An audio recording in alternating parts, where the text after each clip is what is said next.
Hello, how's it going, people? Welcome to the stream. Welcome. It is the 10th of February, and the time is flying by slowly but steadily. Premier League is getting closer and closer back during the week. Starting tomorrow, we get Champions League games. We get some other games. Of course, Liverpool play against Everton in Premier League. Ironically enough, they played the game in hand, and that could actually kind of sway lots of things in lots of different directions, if you know what I mean, because on that game there's quite a bit of riding, let's be real, because the way I see it, it's 9-pointer. No shadow of a doubt. For me, it's a 9-pointer, so time will tell how that is going to develop. But if Liverpool win, it's a 9-point gap between us and Liverpool.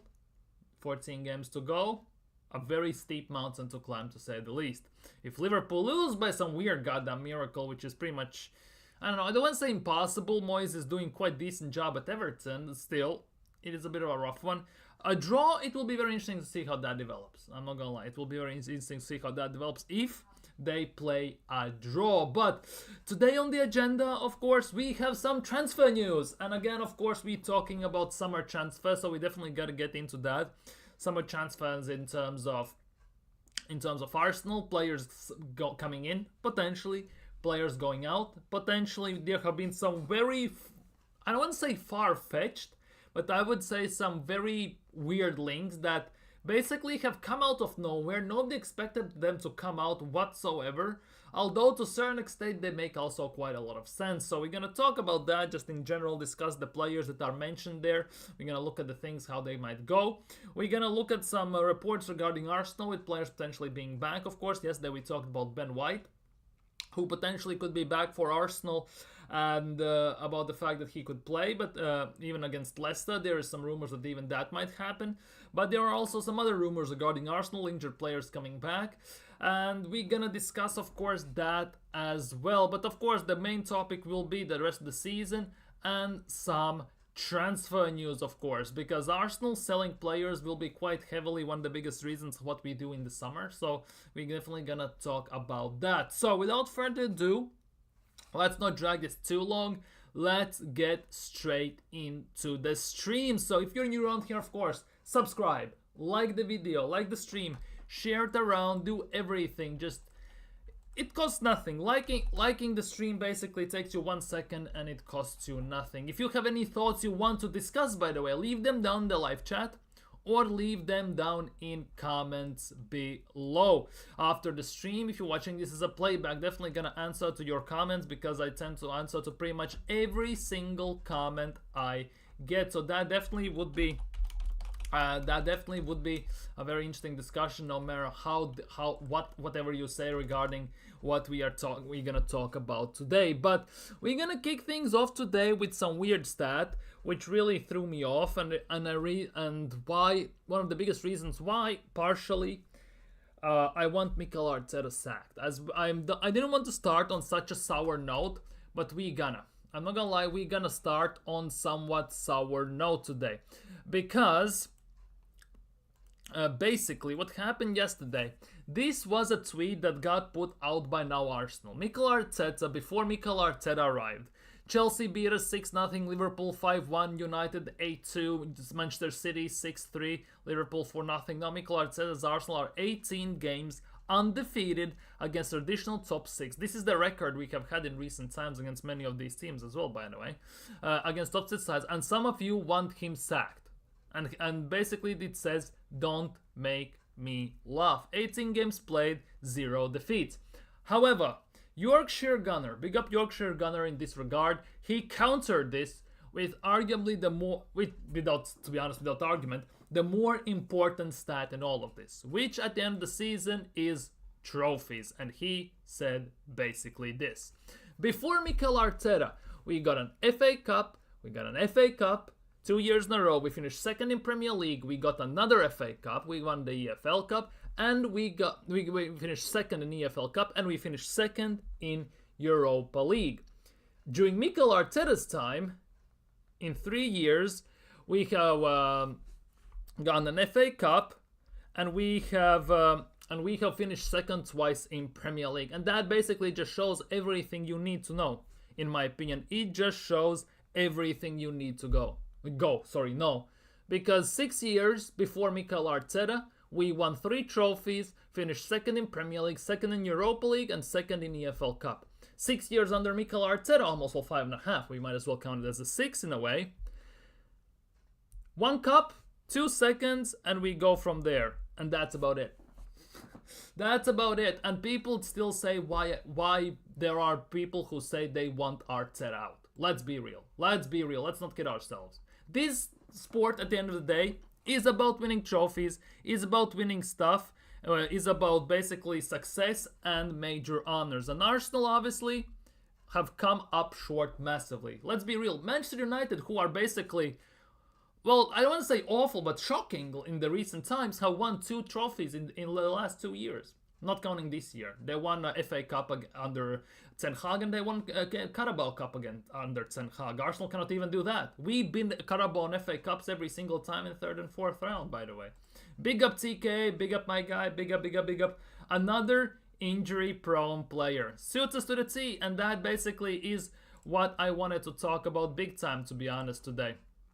And it suits definitely to a T, because according to Anfield Watch, whether you like it or not, it's a weird rumor, but we're gonna talk about it because Arsenal allegedly, that's all allegedly, are interested in signing Diogo Jota. The time when he was at Wolves, I actually thought he would actually be very good at Arsenal, but obviously it never materialized. He went to Liverpool. Another player that was somewhat cheap and went to a rival, basically, because same happened with McAllister, also went to Liverpool, and there are numerous players like that. With Liverpool willing to sell the 20-year-old the right fee because his injury,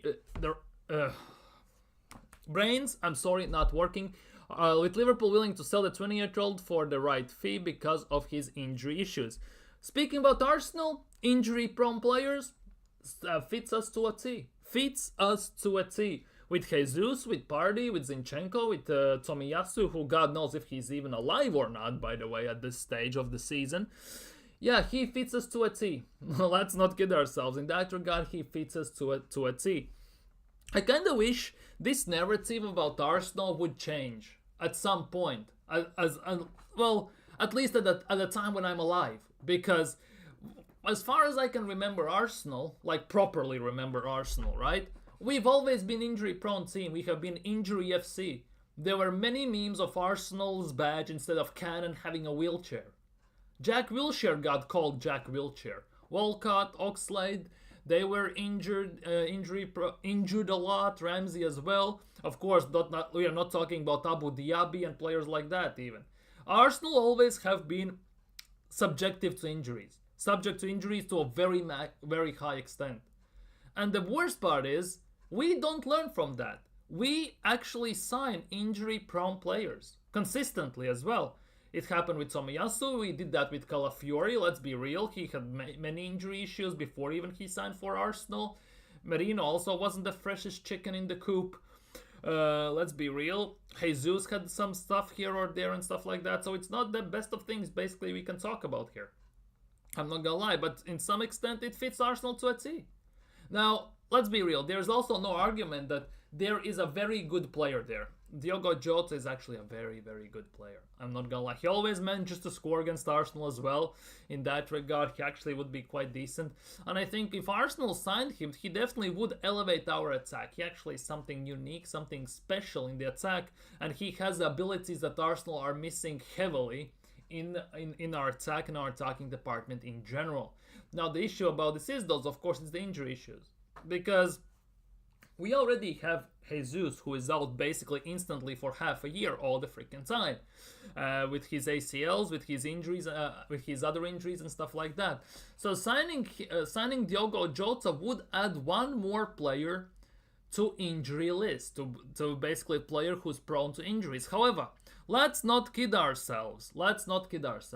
We also were the same people who wanted, for example, Pedro Neto at Arsenal. And he had injury issues. He is subject to injuries as well, to more than others.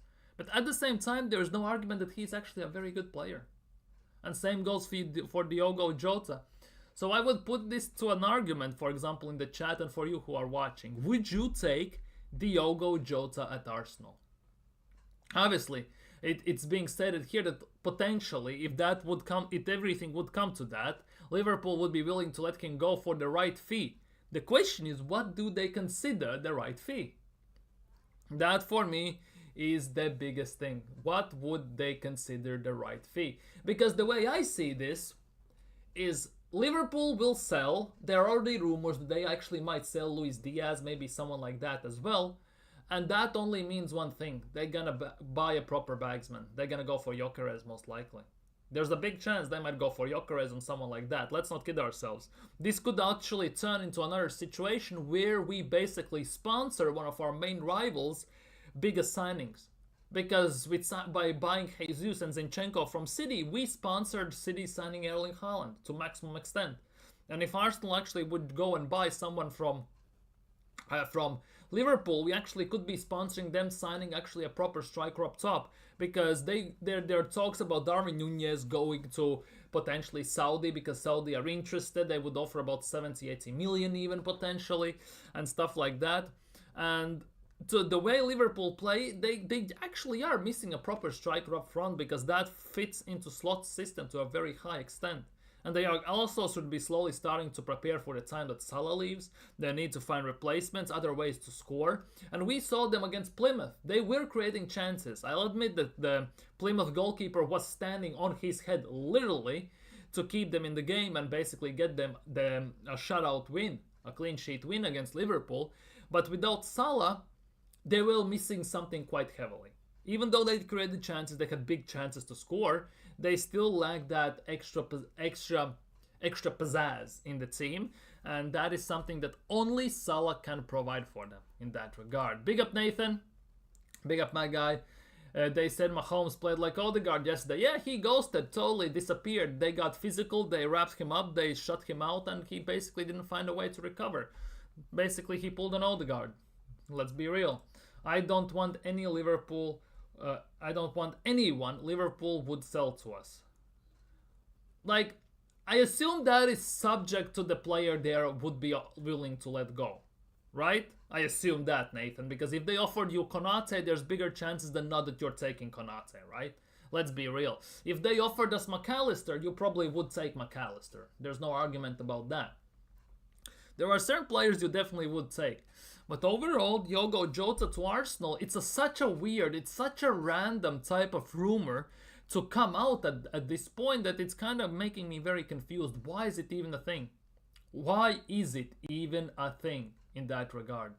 Because there is no chance they would sell to us, first of all. And second of all, I don't see them letting go of him. I know injury issues are a big part of him, but whenever he's fit, actually he was a fantastic player, although Thiago Alcantara, whenever he wasn't injured, he was a phenomenal player, to say the least. One of the best midfielders in the league. And then when he was on form, but again, injuries slowed him completely down. So it's same thing with Diogo Jota to some extent as well. They wouldn't sell us Trent, they wouldn't sell us Konate, exactly.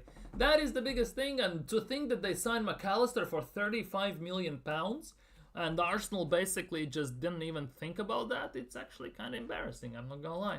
They would let Endo, Robertson, Núñez come to... Most likely, if Arsenal would go for Liverpool players, those type of players, I can see Arsenal actually signing. Endo, Robertson, Núñez. But, yeah.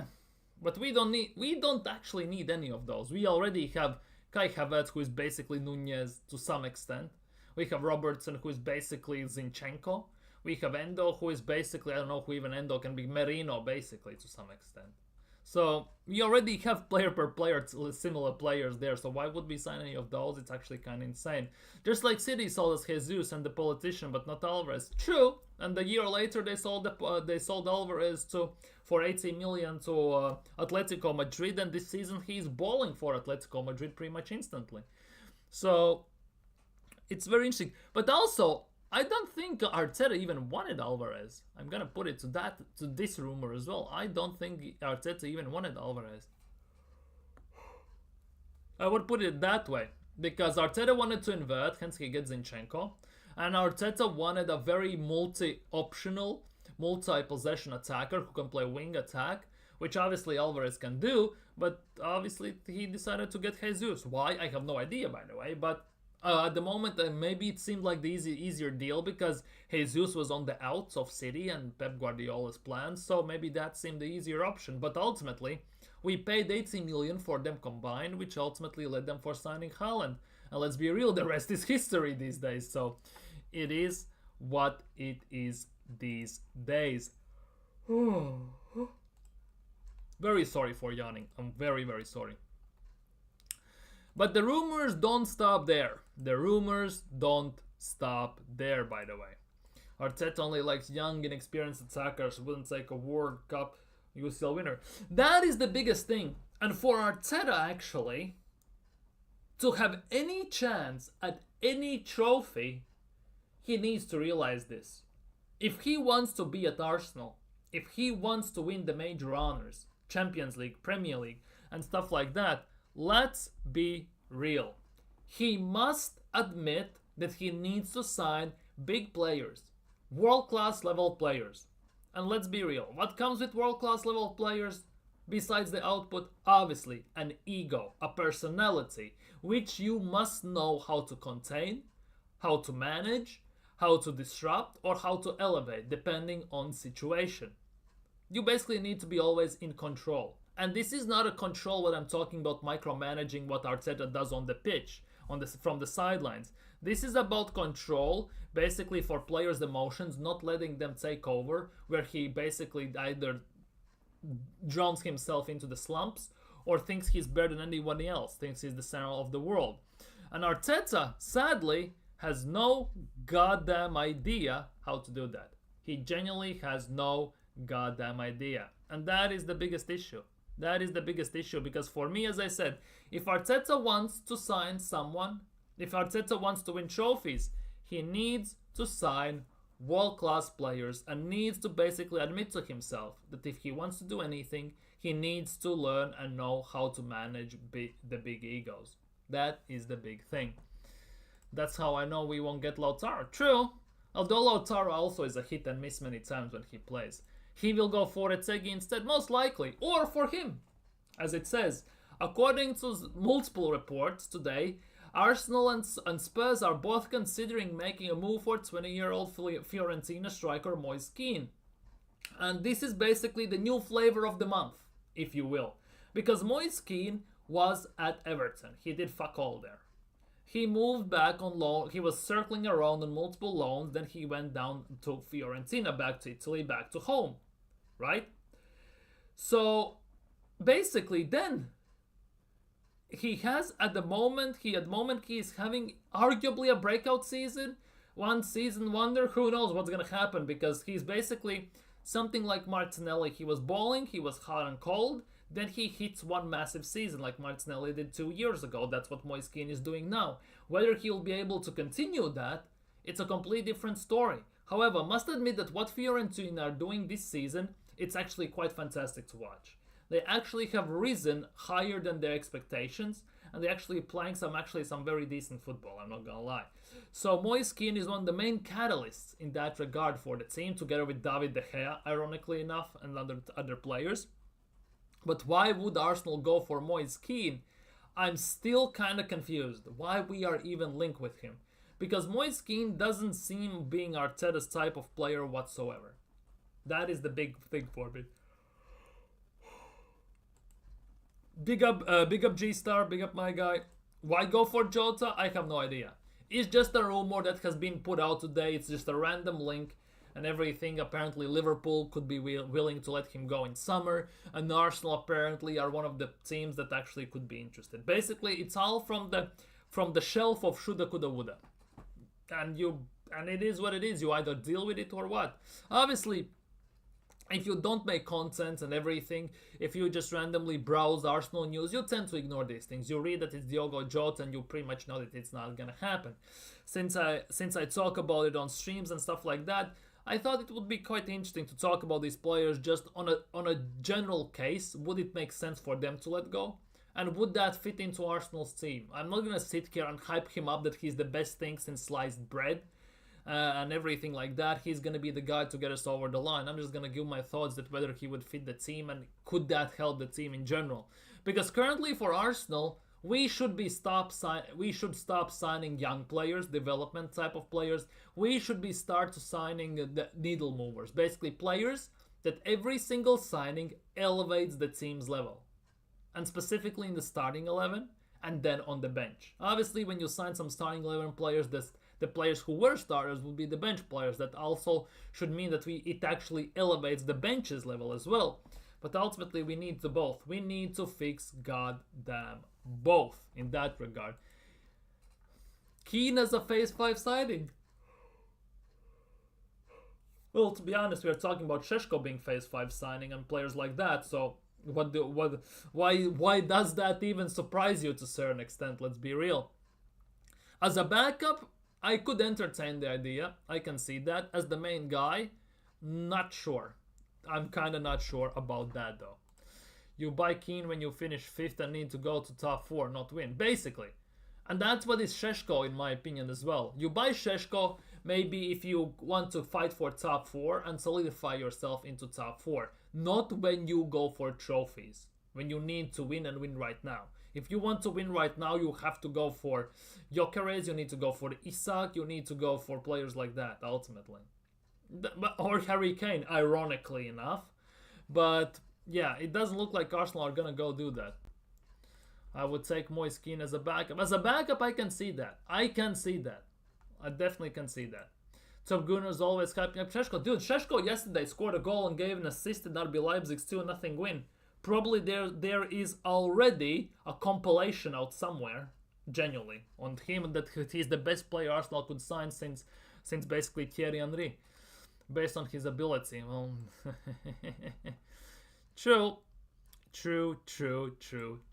True. However, it doesn't stop there. It genuinely doesn't stop there. Oh, by the way, anyone want some new merch? Some new Arsenal merch, specifically Champions League ball and stuff like that. Ready for those big nights? Not sure what big nights are talking them about with the misses or on the pitch or what, but hey ho. The UEFA Champions League Final Pro Match ball available now. It's not Arsenal specific merch, but there is some more merch. Ironically enough, the 2 players that we have signed to be models in the team as well, specifically Cauliflower, are modeling for the balls. We are basically a talent agency for models. We are basically. But yeah, more merch in Arsenal store. Go get it now. Go get it now. Anyways, news regarding Bukayo Saka, which I don't know how to take. I'm caught in between 2 minds regarding this.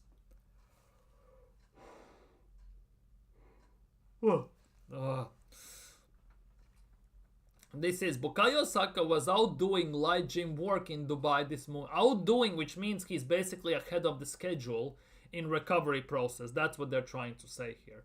As he edges closer to a return from the injury. For me, the biggest thing about this is though, as I said, I'm caught in between 2 minds regarding Bukayo Saka. On one hand, I don't want him to play this season at all. Give him time to properly recover, 100% fix himself, 100% recover, get back to full fitness and also relax mentally and physically and start again next season. On the other hand, we are still in Premier League, technically. We are still in Champions League, and definitely getting Bukayo Saka would, as weird as it sounds, would resolve on the pitch about 40% of Arsenal's issues, I would argue. Genuinely, I would argue that would resolve around 40% of Arsenal's issues. In midfield and attacking wise. Possession wise and everything. So, I don't know how that would go, how that could develop. So it will be very interesting. Give me a sec. So that would be very interesting to see what other people think, because Bukayo Saka definitely, if he comes back, he would definitely help the team. At the same time, I don't want to see him coming back being half-ass basically recovered, because Arteta has this track record of playing players injured. Like we have seen Declan Rice play with broken toe. Like obviously Odegaard playing not fully up to to the fitness and business and everything. It actually would be very worrisome. Same went with Ben White when he was injured. He needed surgery for months, and Arteta still persisted to playing him. So that is still for me the biggest drawback and the biggest question mark. Is it worth risking him right now? Yeah, Arsenal have more fashion shows and trophy parades, basically. We have released 14 types of merch this season, and we have 14 wins in Premier League this season. Make it make sense? I have no idea how that works, but hey ho, here we are. But yeah, these Bukayo Saka news, it could be just a PR stunt, and it most likely is only a PR stunt, but here it is. And you can even see in the training, by the way, how his surgery has gone on his hamstring, basically, here. See this? See this scar? It just looks very nasty and very dangerous, to say the least. That is the big issue. That's the surgically repaired scar muscle tissue that's been worked. It's genuinely, it's even kind of scary looking at it. How, God forbid, when he plays. That is the big part in that regard. Now, I don't know why I'm speaking on this, but I'm just gonna. But we're gonna speak about Faisal. I don't know who he is, but basically, an Arsenal fan asking William Saliba to win Champions League and to never go to Real Madrid. Basically, what's happening here, he's giving Arsenal shirts being signed by William Saliba, which is all cool, I understand totally that. But then he adds that please win Champions League and never go to Real Madrid. At which William Saliba really, really sneakily just grins and laughs between his teeth. It basically has come to a point where players are begging, in a way, for our players to stay at the club. Either they have the reality basically sinking in that we're gonna win fuck all, and if we don't win anything this season, there's a big chance Saliba is gone, or I don't know what is going on there, because I have never seen fans so desperately basically clinging on to certain things. Oh, please don't leave us. We cannot afford to leave us.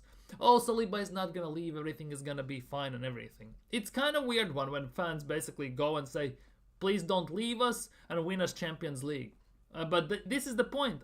Saliba himself wants to win trophies. He wants to win the Champions League. He wants to win the major honors, especially since he said himself that the thing that is basically in between him and being basically labeled world class is the major honors. He said it himself.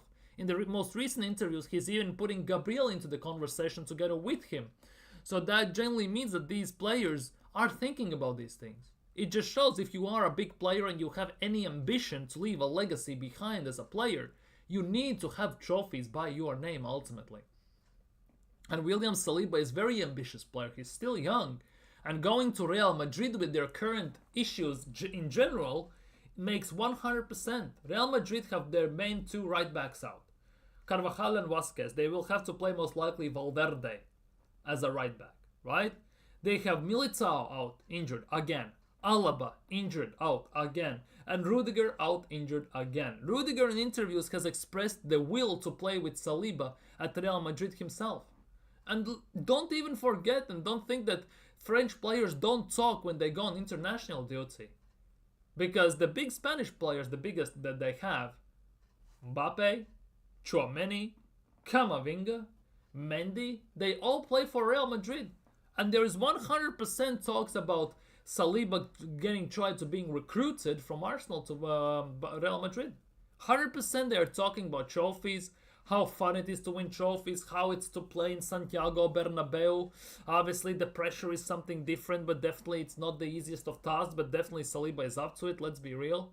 So it is a worry one. It's a big worry, these things. And I think that some of our big players will leave if we don't start winning trophies. I just hope by the time they have to make the decision, they have some trophies by their names. Because if they don't, we could be in a bit of a pickle. Not even a bit of a massive pickle there. You have to think about it. His injury was non-contact. Yeah. But the way he gets tackled in games is very scary. And that's about Saka is totally truth. The way he gets tackled, hacked, destroyed, jumped in the legs, kicked and everything. It's scary. It genuinely is scary. And the more Ranieri plays like he's playing right now, right? And the more we don't have a backup. Ranieri at some point, if he keeps playing like this, also will start to get this type of treatment. And we have seen that Premier League referees don't protect no Saka, and they definitely don't gonna protect Ranieri. So it could also be for Ranieri big issues. We haven't been the same since Vieira left. To be honest, we haven't signed the number 6 since Vieira left, a proper one. The last one which had any chance of being a proper one was Thomas Partey. That was the hope. He had also an immaculate injury record at Atletico Madrid. He wasn't injured pre-match at all. As soon as he comes to Arsenal, bang, out for the season. Bang, bang for half a season. Bang, gets injured here, injured there, injured everywhere. And that is also needs to be basically put the question to the ownership and maybe to the physios and everything. How comes we get so many injuries these days? Last year it was anomaly. We avoided them all. But how comes the players who got injured pretty much soon after that get injured once again? How comes players who were almost never injured in their careers, they come from other clubs to Arsenal, they're injured once again? How comes everything comes down to that? Why is there no answer to these issues? Because it's just a long-term, dragged-out issue for the last, 20 years for Arsenal in general. Because that is a big thing. That's the big question.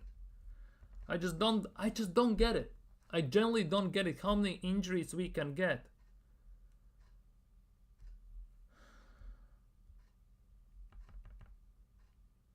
How many injuries we can get, that is the big thing, because we are legit 1-2 injuries away from complete and utter fall apart.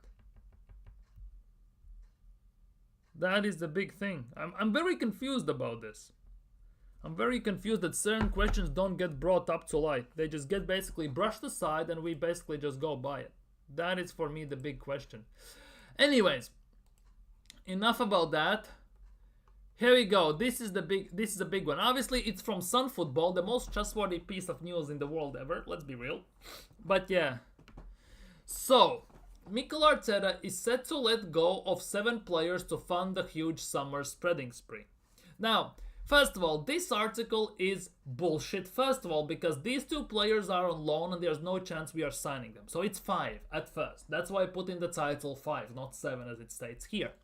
But apparently Jorginho and Partey are leaving for free. So it doesn't even have to sell them. We only get their wages out of our books. So 200 grand and about 110, 120 grand a week we get off our books. Now, the Tierney is leaving for a free. So technically we don't have to do, again, no job whatsoever. So at the end of the day, we are only gonna try and sell Jakub Kiwior and Alexander Zinchenko, the politician, and the Polish Igor Stepanovs. Basically, that's what we're gonna try and sell. And that, for me, generally screams about 50-55 million at best. Because this is the thing. Arteta is set to let go of 7 players. Partey goes for free, Jorginho goes for free, Tierney goes for free, Neto is alone, and Raheem Sterling is alone. So basically, we still need to sign a sporting director. And this sporting director will only try and sell 2 players? How about Fabio Vieira, Reece Nelson, Lokonga if Sevilla doesn't decide to sign him? How about those players?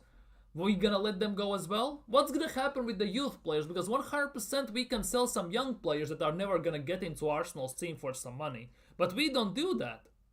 Like, we genuinely don't do that. That for me is a big question, a big issue. I don't get it. I genuinely don't get it. So it's gonna be a big question, big question marks in summer regarding Arsenal. That's about 55 max, exactly. 50, 55, maybe?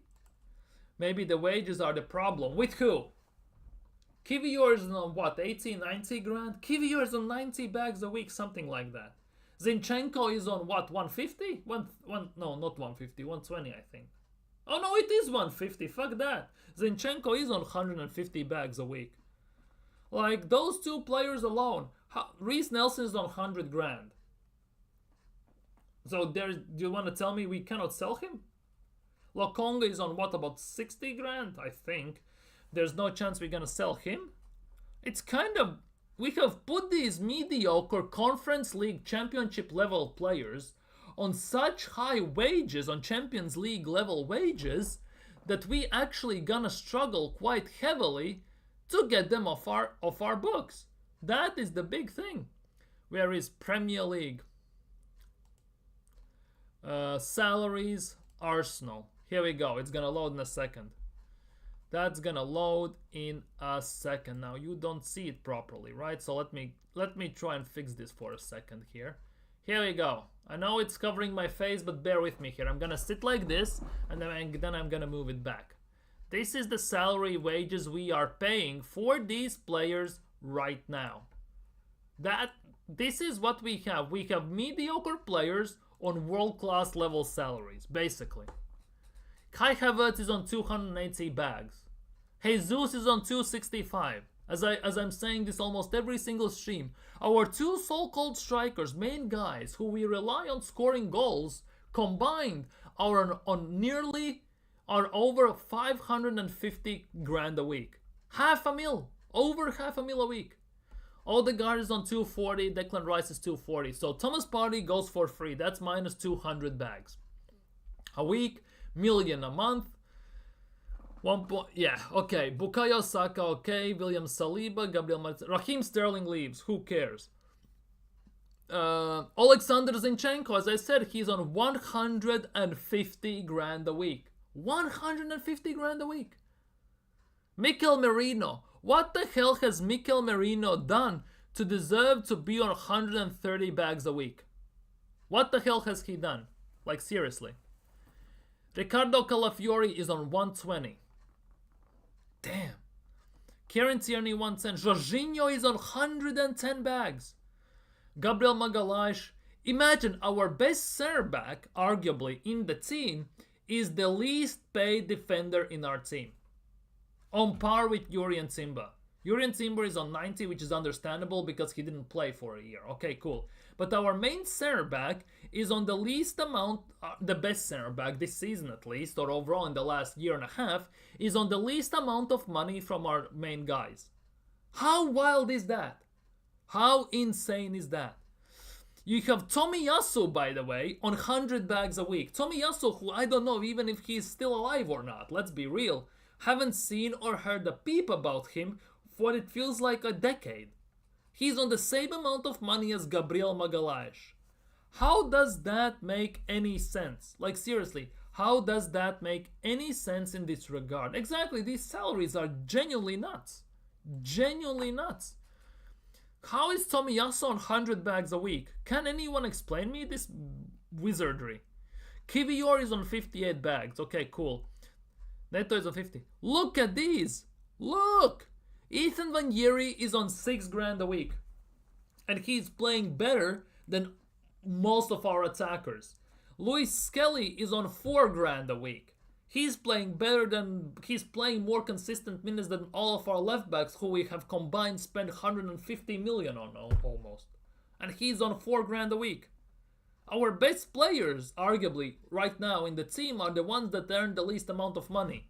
Skelly, Vanieri, and Gabriel Magalhaes, and Jurrien Timber. Those 4 arguably are Arsenal's best players currently, and they all are on the least amount of money. How does that make any sense whatsoever? How? Can anyone explain me in which universe does this make any goddamn sense whatsoever? We have, of course, Sambi Lokonga still, who is out on loan at Sevilla with option to buy. With option, not obligation, with option to buy, who is on 60,000 a week. He's on 60,000 a week. And Nuno Tavares at Arsenal, he's on about, 40 grand a week if I'm not mistaken. I think Nuno Tavares was on 40. No, Nuno Tavares is on 71 bags a week. That is even more nuts. Nuno Tavares is on 71,000 a week. 71 grand a week. This is just embarrassing to say the least. Oh my goodness gracious. That is actually kind of pathetic. No wonder we have no money to spend in the windows. No wonder we cannot sell any players because we have put them on these type of salaries. Because who's gonna pay these stupid monies for any of the players? When Edu and Arteta come out in interviews and say we sign players everybody wants, but when we try to sell those players, nobody gives a flying toss about them to sign them.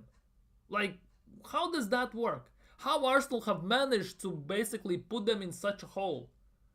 Like, this is what happens when you have just plain businessmen in charge. Because, okay, Kroenkes, even if they are owners, at least hire a board that are footballing people who know what they're doing. Because Tim Lewis and Richard Garlick and all these people, they are out and out businessmen. They are not footballing people. They don't know what's going on in footballing world per se. They don't care, let's be real as well to some extent. We should hire people who actually have some inkling and at least the faintest idea what's happening in football players' minds when they receive offers, when they see rumors that circle around them in the transfer news and in the papers in general, in the reports. We need to have those type of people. Whether you like Roman Abramovich or not, that's a completely different story. But he arguably is the best owner you can have as a football club. Because he had no issues pumping the money into the team. He was doing all the time consistently everything you need to do to win trophies on consistent basis. And on top of all that, he was a footballing person. He loved football. He breathed football. He was going with fans to pubs, having beers, picking up tab for all the fans in pubs. He was going on dinners with players. And not just because he wanted to sign a contract, because he just wanted to be with the players, know what's happening in their minds, what's happening in the club. He was going out himself, flying to sign players because he just cared about the fact that he cared about football in general. Whether you like him or not, due to, let's just say, the last events that have erupted in the last 3-4 years, that's completely irrelevant to this instance. He was just a footballing man, and props where props is due. When he came in the 2000s, he instantly elevated Chelsea to stratosphere comparatively, because let's be real, before that, they were a meh team. After that, when he came in, they won Champions Leagues, Premier Leagues, Cups. They have won it all. Let's be real, they have genuinely won it all. And that's what proper ownership gets you. But now Arsenal have these bum asses with Walmart ownership in charge, and they treat everything like business. They don't treat it like it's a game. They don't treat it like it's a football match. They don't think fans are the main part of this club and everything. They only see basically only see bags of cash walking around in us. They don't see anything else. They don't care about our issues. They don't care about struggles. Ticket prices are going into space, basically, price-wise. Everything's getting more expensive. Like €6 for a hot dog, €10 for a hot dog and a Coke in the stadium. Like, give over. €6. And that's without ketchup, by the way, as well. You basically ate plain sausage and plain bread. Like, what? I'm surprised the bubbles in Coke haven't been basically filtered out and sucked out for that amount of money. It's actually insane. Now we hear rumors about expanding Emirates. More people in the seats, more chances to get money. How about maybe make the price? We could one of, if not the most expensive tickets in Europe. Arguably in the world football. Season tickets are nuts in terms of prices. Tour prices and everything in the Emirates, like skyboxes and everything, cost insane amount of money. Compared to other clubs, it feels like the Emirates would be built from diamonds. Out of diamonds and gold and platinum alone. And that's about it, and that's why you're paying these high monies. Let's be real. But it's just, I don't know, it's basically been run as business. And the worst part is that the most part of the fan base don't give a crap. They basically think, oh, they'll raise the prices, you'll have to pay that, so if I want to do this, I guess I have to pay that. They don't care about anything else. They basically pay what's needs to be paid. And Kroenkes know that, they see that.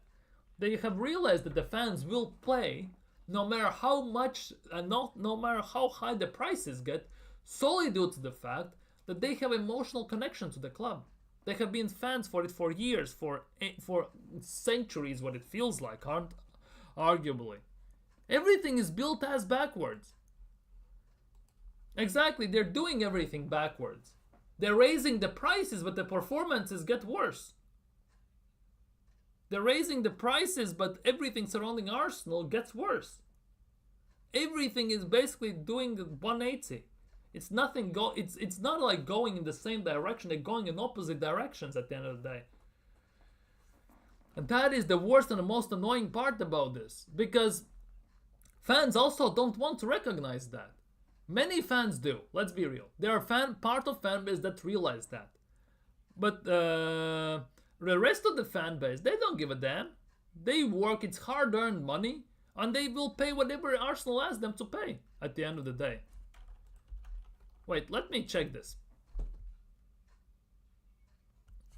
Arsenal, right? Arsenal. Let's see.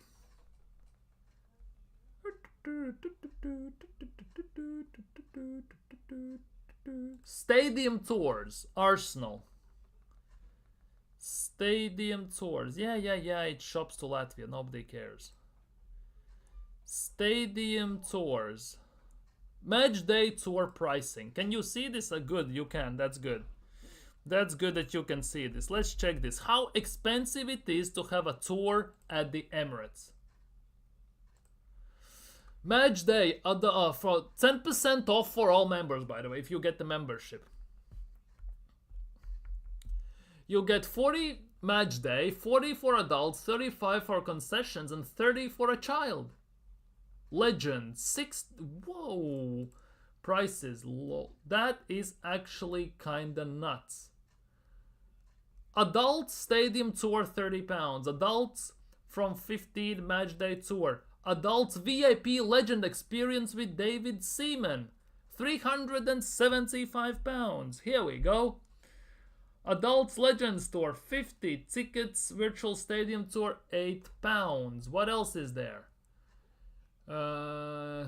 What else is there?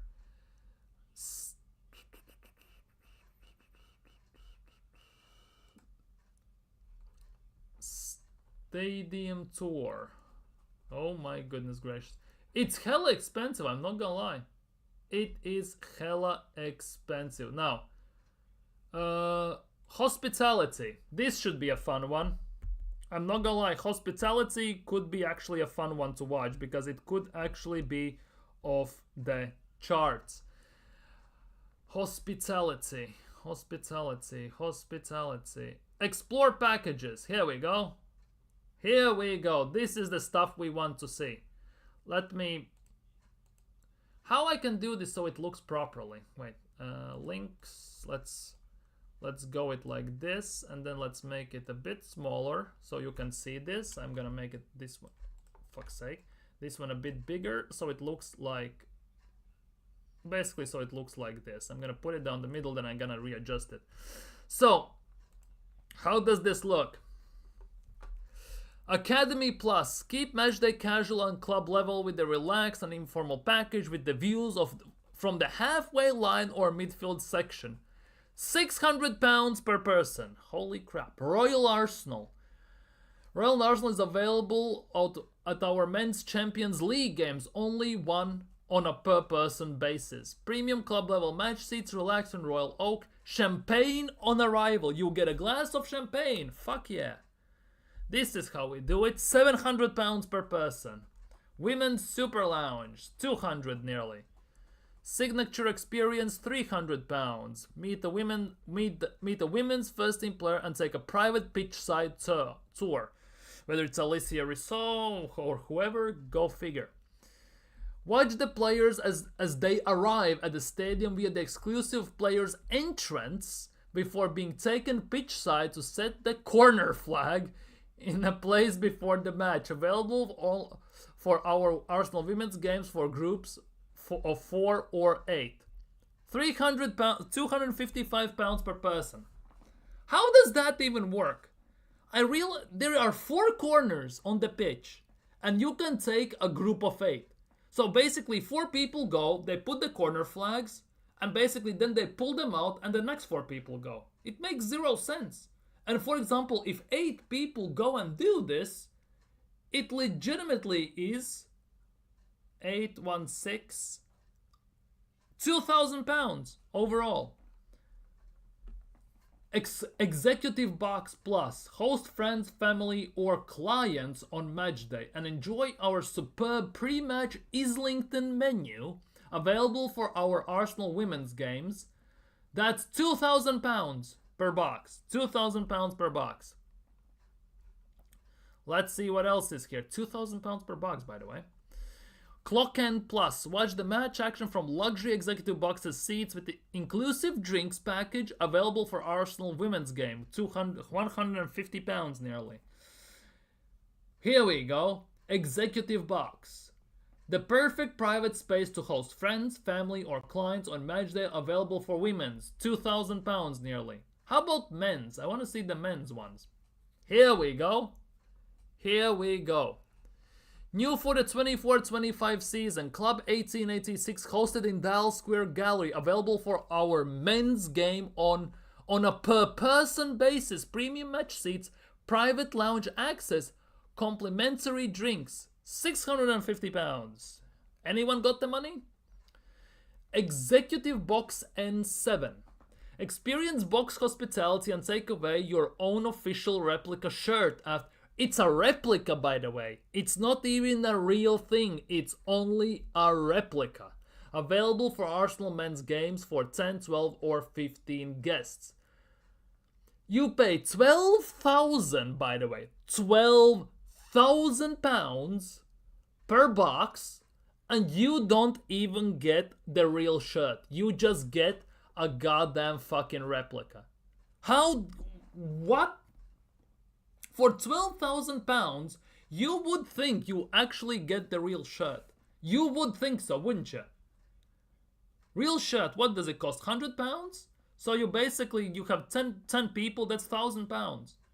You are really that stingy that from £12,000 you don't want to sacrifice £1,000 to actually give the original shirt to the players, to the people that have come to the game. You give them a replica home shirt, not even the real thing. Executive Box N5. Same thing, basically. Oh, this is a bit different. Enjoy champagne on arrival and an Arsenal legend meet and greet available for our Arsenal's men's games. £12,000 once again. £12,000, you know, fuck me. That's some extra ching-ching going out there. Champagne seats directly outside your box. What else is here? 4 legends. Enjoy legendary hospitality experience at Emirates Stadium, available for our Arsenal men's game in multiple of 2s only. Premium match seats, private table pre-match, complimentary drinks, £900 per person. So if I want to take my mate, it's £2,000 instantly. Out of nowhere, £2,000, I'm done. Because it's 1,800, right? That doesn't include the travel costs and everything. So it's basically £2,000 just to get there and get the box. Holy crap. The Heritage. Enjoy award-winning cuisine. Oh wow, cuisine, you know. It's beans on toast, right? You know, in our executive restaurant before watching the match from premium match seats. Available for our Arsenal men's games in multiples of 2. Premium club level match seats, private table in the VM, and signature cocktail on arrival. £1,500 per person. So again, if I want to take my mate, £3,000 instantly. Which people in the world, overall, the average consumer, can an average consumer afford these types of prices? Tell me, can an average consumer afford these types of prices? Hero experience. The only way for you and your guests to meet a current men's first team player. What if it's like Jorginho? I don't want to meet Jorginho. I would rather meet Bukayo Saka or William Saliba or Gabriel or someone like that. What if you go meet first team player? It's goddamn Sambi Lokonga who has just returned back from loan. What the fuck is that? On the pitch side with an Arsenal legend as well, by the way. Available for most, by the way, not all. Party of 4 only. Squad signed shirt or football. That's actually kind of nice, I'm not gonna lie. Arsenal legend pitch side tour. Group photograph for all the guests. 2.7 grand per person. 2.7 grand per person. There are party of 4 only, which means you can times that by 4. That legitimately is over 10 grand. Almost 11 grand. For only 4 people to go to the Emirates, meet one of the players, meet one of the legends, have a tour, and take one picture. 11 grand for that. And again, it raised the question, which average consumer can afford these prices? None of them. Let's be real. None of them. Her stories from Arsenal legend on their playing days over the glass of champagne in the director's box. Cool. You'll then set the corner flag before the match, available for the most Arsenal men's games. 2 grand per person. That's again 8 grand per person. 8 grand if you go with 4 people. And Woolwich Arsenal, new for the 24-25 season, hosted in the Woolwich, available at our Arsenal men's games per person basis. Premium club level match seats, private lounge access, champagne on arrival. £665 per person. I kid you not, for me personally, right, to go to one of these goddamn games, right, if I decide to go, for example, I want to treat myself because most likely if I go to Emirates it will be a one-time thing because as you can see it's hell expensive. I still have to travel to UK, I still have to find a hotel and all that stuff, right? Because I don't have friends in UK, let's be real.